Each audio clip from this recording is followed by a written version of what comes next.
So here's a more lighthearted story. In a 1987 interview of Bernie, which I'll link the article with the video below, he's being interviewed and he starts talking about universal health care and things like that. And he basically says, look, we should seek universal health care, but if we tried to implement something like Medicaid for all, it would bankrupt the nation. It would cost so much.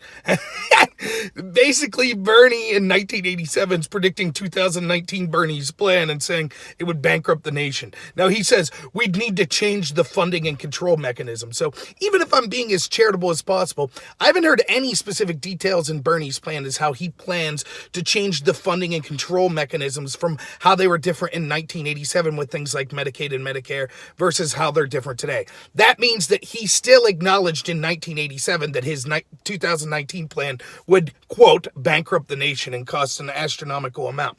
Now, there's other things to remember about this. People say, well, sure, politicians can evolve. And that's true, and I don't begrudge people changing issues. But it's one thing to change your mind on something that's an opinion, like perhaps you're a politician that went from more pro-life to pro-choice or pro-Second Amendment to want to advocate some sort of gun control and things like that.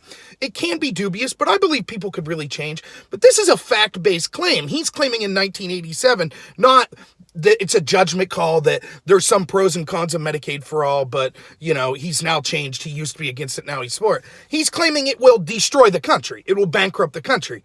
And now he's saying, oh, no, it's the greatest thing ever. It will save our country. It'll save us billions of dollars. Both of those, that's not a question of evolution. That means that he is factually incorrect either in 1987 or now. And he needs to be able to explain those differences. And the other thing is, even if you want to give him the benefit of the doubt and say, well, yes, but now his plan's more nuanced than the one he was talking about in 1987, and he has changed the funding and control mechanism.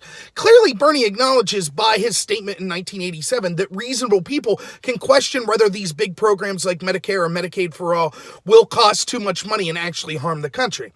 Yet every time someone asks Bernie about the funding, how much will it cost? How will we pay for it? What will we offset? Where will the money come from? Bernie gets very indignant. People focus on where will the money come from. We can't afford not to do it, damn it. And he swears like that's his big thing now, pounding his fist and swearing like that somehow makes him right. So he admits in 1987 that there are reasonable people that could think this would bankrupt the country. So even if he thinks it's different now, he should say, I totally get it. I get why you would question why a plan like this would bankrupt the country. I myself used to question it. But here's why my plan's specifically different than what I said in 1987 and why I think it's a good thing. But he doesn't do that. Instead, his plan's very vague, and he just insults anyone and wants to attack anyone who asks reasonable questions about how we'll pay for this. So it's just another one of those funny stories, and we see this all the time with politicians. You know, Warren, Gillibrand's the standard bearer for flip-flopping, but we even see Biden, who, you know, after defending the Hyde Amendment for 30 years because Alyssa Milano called him, changed his mind in one evening. Like, it's really ridiculous how bad these Democrats will pander. I mean, most of them are criticizing policies that Obama was pushing for in 2009, such as immigration policies and other things like that. So just another example, and this is one of the reasons, look, I criticize the Republicans as well. I don't think they're speaking as to what their health care plan will be. I really don't. I think they made a huge mistake saying, oh, if we get power, we'll repeal Obamacare, and then once they got power, not doing it. So don't get me wrong, I criticize them as well.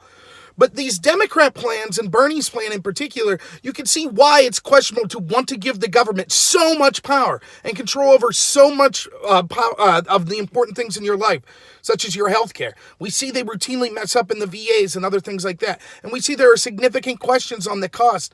You know, some of these costs of this plan and the Green New Deal, we're talking hundreds of trillions of dollars with all of these budget items that people like Bernie are lining up. So it's reasonable to question them. And it's just really hilarious to see 1987. I guess this is we have current 2019 Bernie. He's in with the establishment left, right? He's the sports car driving third lake house Bernie.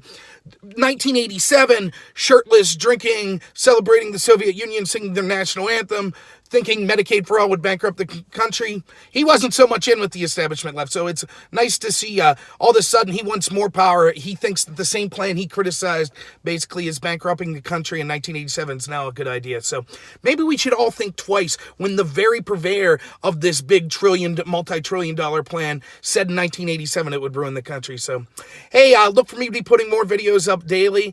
Please follow me on BitChute and at Twitter, which I'll put links below.